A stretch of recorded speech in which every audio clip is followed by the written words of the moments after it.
We've heard on the news that they have been charged with misdemeanors, and um, it's just really disheartening. What's up, folks? Welcome back to the channel. Welcome to another video. Let's get right into today's topic. So we're going to be watching and reacting to Brandon Johnson and the speech that he made after the riots in downtown Chicago that caused mayhem. Some people to be shot, assaulted, beat up, rioting and looting and stealing and all types of crazy mess. And I found this video to be interesting, and I'm going to bring it to the table because this guy is basically finding ways to justify the behavior of criminals. He's going to tell you not to demonize them. He's going to tell you that they're kids and that they're innocent and so on and so forth. So I've also got a news clip that I put at the end that we're going to watch, which basically gives an example of woke progressive policies that harm law-abiding citizens and ruin communities that are being implemented by people like Lori Lightfoot and this woke new mayor, Brandon Johnson. And then last but not least, I got some comments. We're going to read the comments at the end. Let's get right into it. I wasn't condoning, Craig, the whole statement, though, man. What does the whole statement say? Right, but I'm just saying, I get it, but because there are two aspects, so let's talk about both aspects. I do not, look, the violence that happened over the weekend and the violence that happens Every day. too many weekends and too many days, of course we don't condone that behavior. That's the first thing that I said. Look, you've been a part of my conversations about raising a family in Austin. Who has more incentive for a safe Chicago than someone who is raising a family in a neighborhood where there are more homicides in my neighborhood over the last 4 years combined than many of the neighborhoods that have been discussed? So no, I got you, Craig. It's not a mixed message though. Slow down for a second, okay? It's not a mixed message. These false choices that people continue to try to make this body in the city of Chicago make, it ends under my administration. That's a false choice. You can make sure that we eradicate the root causes that lead to violence, and we also can make sure that there's support on the front line to make sure that we're preventing violence. It's a false choice. And no one takes it more seriously than a family that lives through it every single day. You think I want my son on his bike and he has to worry about getting shot? Do you really believe that? Of course you don't, right? So don't give people false choices. We get to do both, you all. It is well past due that we put an end to this dynamic that somehow not make it. Look, demonizing children is wrong. We have to keep them safe as well. Have you ever taught middle school? I have. Have you ever raised young people? Do you understand the risk that young people take just because they're young? Do you know that There's no risk just because you're young. This guy doesn't make any damn sense, bro. I'm not even gonna say anything about that. Let's just keep home going. plate is at the bottom of my stairs? I found that out when my son was sliding down those stairs trying to score. They're young. Sometimes they make silly decisions. They do. And so we have to make sure that we are investing to make sure that young people know that they are supported. And we also have to make sure that police officers who put their lives on the line have the resources that they need to keep us safe. Yes, sir.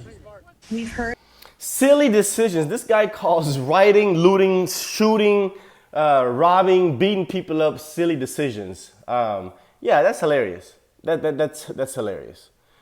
This is what you call somebody that's an accomplice.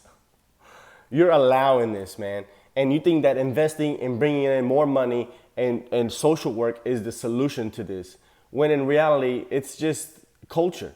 It's the lack of parenting. It's we don't hold each other accountable.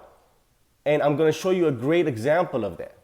We're supposed to hold criminals accountable no matter their age, and especially if it's a violent crime, a serious crime that causes someone's death just like this. Heard on the news that they have been charged with misdemeanors, and it's just really disheartening. A deadly trend with innocent victims. Carjackings are turning into car crashes. One of the most recent incidents left a 6-month-old baby dead. Nate Rogers is live 6 with months. more. Nate. Yeah, that's right. I'm Corey and Don. The victims in this crash, in fact, were a mother and her 3 children. One of the children was an infant, less than 6 months old. We're told who died as a result. We spoke to an aunt today who described the family's pain as unbearable. Tragic. 6 months old and now a cherished memory. But he was like 6 months going on 26. He was just like the sweetest little boy. We would always dance. He loved to dance. Sunday around 5 p.m., the family inside the silver pickup truck then struck by the stolen Hyundai Sonata, according to police. The truck then head on into this large tree at Costner in Washington. Truly the biggest nightmare. The car seat still visible in the wreckage, neighbors rushing to the scene to render aid. Christian Uvilla, his mother, and 2 older sisters all rushed to the hospital in serious to critical condition. I think a lot of it too, they've kind of blocked out just from the trauma. The 6-month-old fought to stay alive for 3 days. He suffered from a fractured skull, which caused his brain to swell and bleed, eventually causing him to go into a coma and then later passing away. The offending vehicle crashed into a light pole, police later arresting a 14 and 17-year-old, both charged with misdemeanors, criminal trespass to a vehicle. The family now in deep pain, working to make funeral arrangements for a kid whose smile and infectious laugh will forever be missed. Your however minutes long joyride ruined our life completely. Now, Christian's mother suffered a fractured pelvis and internal bleeding. She was released from the hospital today. One of his sisters, 15 years old, suffered a concussion and also some bleeding on her brain. Another sister, 7 years old, suffered some bruises. As a result, one of the sisters still remains in the hospital. We've yet to learn if charges will be upgraded in this case. Also, if the suspects are still in police custody. Reporting live downtown, I'm Nate Rogers, Fox 32, Chicago. Wow. Wow. That really hurts, man. That really hurts. And it's relatable because that's how my father was killed. It's somebody that was a drunk driver running from the police, ran a red light, hit my dad on the way while he was on the way to work and killed him right then and there on the spot. So I can definitely understand the pain that this family is going through. The only thing that's not relatable is the consequences these criminals are facing. See, the person that hit my dad got 62 years in prison. 62 years in prison. That's exactly what you deserve. And these criminals, because I don't care how old you are, when you commit a crime like this, you're automatically an adult. You've made an adult decision to steal and rob and now kill somebody. So miss me with all that we need sympathy. There's no sympathy for criminals. None whatsoever. You get what you deserve.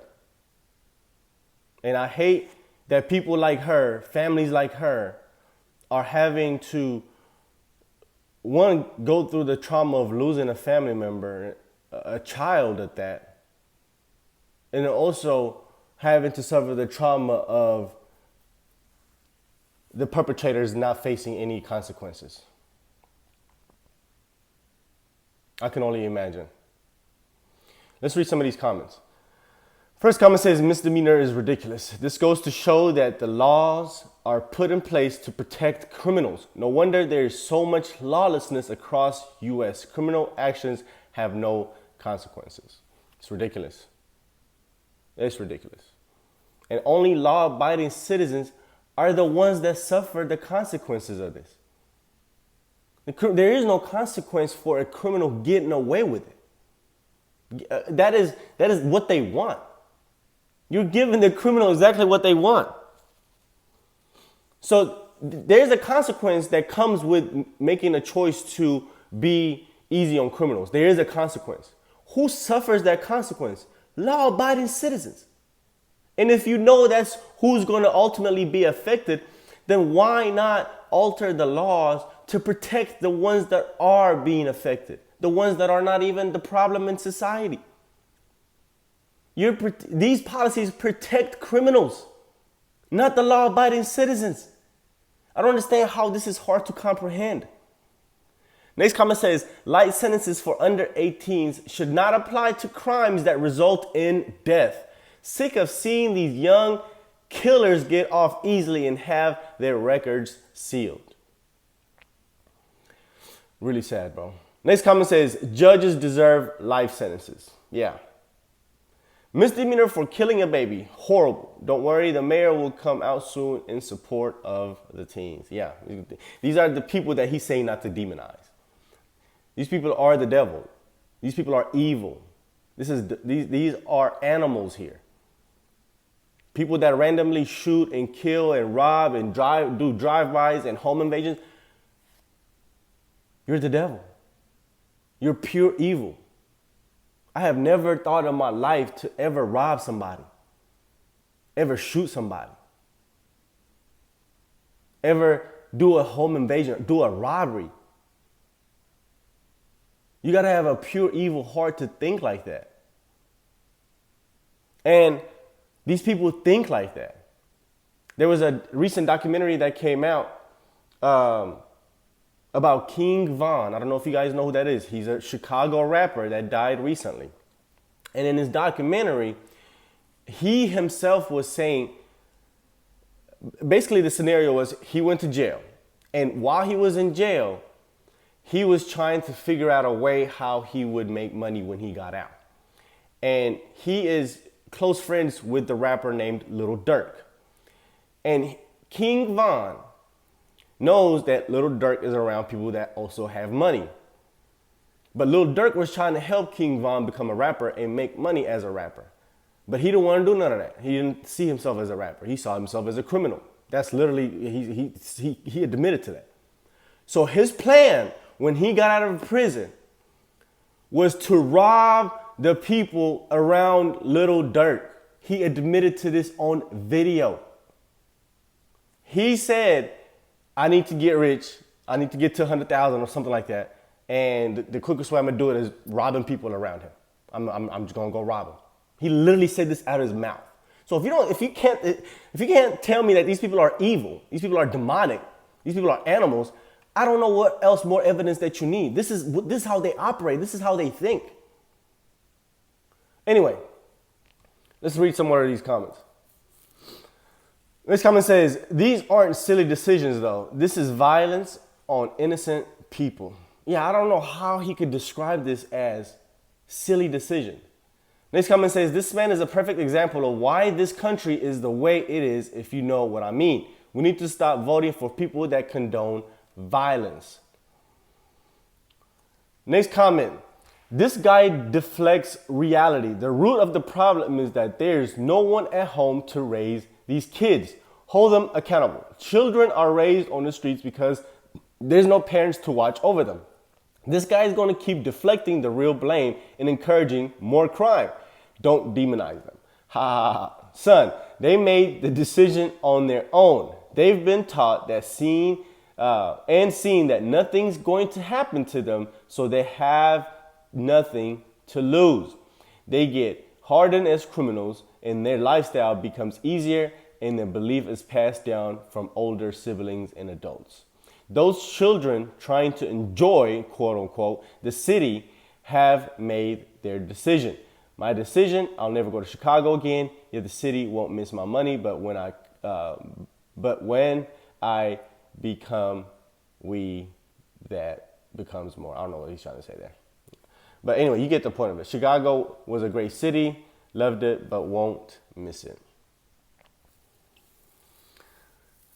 Next comment says, it is a mixed message. What he said was not the root cause of what those children did. Children have to be guided in the right direction with the proper discipline. You are not demonizing the children if you lock them up for grossly destroying property and also making them do community work. I mean, it's really, I don't understand, bro. Next comment says, I was young once too, and this is my favorite one. This is the last comment. I was young once too. I remember going out to riot and assault tourists, randomly loot stores, and carjack people. Every now and then, if I felt disrespected, I would even fire my handgun into a crowd of random people. Man, those were the days. But hey, I was a kid, you know. Love the sarcasm. Yeah, I was a kid once, you know. I was just having fun, beating on people, shooting at them, taking their shit. Just, oh man, the good old days. If only I could do that again. Hilarious.